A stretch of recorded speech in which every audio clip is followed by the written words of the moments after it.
all of a sudden, there is this orange beam of light. I'm Ben Hansen, former federal agent. I've gained access to a top secret archive, the Blue Book files, containing reports of over 10,000 UFO sightings investigated by the U.S. government. On my way to meet with Jenny Zeidman from Project Blue Book.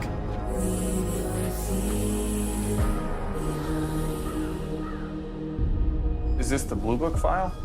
People know how to keep secrets. The government's clearly trying to just explain these things away. Why would they abduct humans? They need our DNA. Three bulky-looking creatures. They're not from this world. I guarantee that. Hostile aliens, missing time. I want to go check it out for myself. I see this object in the sky. It was right here. There was something inside of that thing. Something's happening. They're coming whether we want it to or not.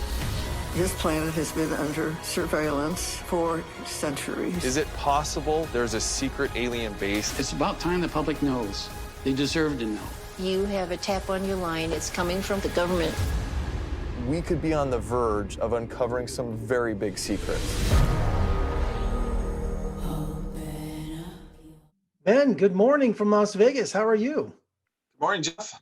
Well, I'm excited to speak to you about your new series, UFO Witness, streaming on Discovery Plus. Thank you. You're welcome. Yeah, it's UFO Witness has been a real journey. It's been really exciting because it's different than other UFO shows that I've done. It's more kind of a gritty documentary, you know, where you get to get firsthand account of the witnesses that's recreated in a lot of production value into, you know, getting the actors and stuff to kind of involve the emotion of what these people felt, and then to try and compare this to modern day sightings and see if there's any patterns. Now, a lot of your series is based on the private, now public files from Project Blue Book, probably the military's most popular program. So what's really unique about the series is that Project Blue Book, of course, like you said, it's the government's official investigation into UFOs. And that ran from about 1952 to 1969. After that time, one of the main consultants, Dr. Hynek, started his own organization and continued some of this. He had a point where he kind of pivoted from being, you know, quite skeptical to all of a sudden, wow, there's something to it, and I believe the government is suppressing it. But we have access to his personal archives, the Center of UFO Studies, which he started. And then also right before she passed away, we were lucky enough to interview and talk with the last pretty much surviving member at Blue Book, who was still working on it, was Jen. And so we got her personal insight working with Hynek. The episode that I was really excited about was your interview with Kevin Day, who was the former chief radar officer on the USS Nimitz. He said there was a tic-tac-toe kind of shaped spaceship that was, terrorizing the different Tomcats that were flying around? Yeah, Kevin Day, I'd been wanting to talk to him for a long time, because when he came out, you know, like he wasn't quite sure, and still isn't, you know, like, should I be talking about this? In the last, you know, several months, the government has finally confirmed these are videos, they are the authentic videos. And because that's happened, we're able to dive in and talk to the pilots and things, hopefully without any repercussions for them. But it was so impactful. This was years and years ago. You could tell, you know, in the interview, the anxiety, the passion, the frustration of possibly not being believed that this really occurred. And also during the series, you have, since we're in the digital era, you had videos leaked by the Pentagon in 2017.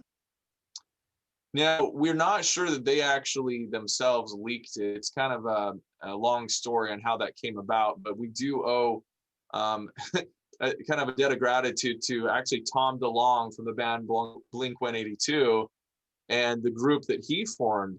That we have former DOD officials and those who were in charge of this government program. They knew about the video, they knew it existed. They just had to find a way to request the Freedom of Information Act request and to get it cleared. And then it was kind of leaked out that way. And one particular video, I guess you could say, was unofficially and probably illegally leaked onto the internet, even further beyond that. So this is kind of how we get our best stuff sometimes. Now, with all these encounters hidden from the public in Project Blue Book for decades, why are they becoming public now? You think it would be national security? Why are they being released to the public through the Freedom of Information Act? My personal opinion is twofold on that. Number one, I think because the media has finally taken an interest in it, and it's generating kind of a snowball effect. And when the more they release, the more the public says, well, how much more do you know? And so we're kind of demanding it and putting the leverage on them.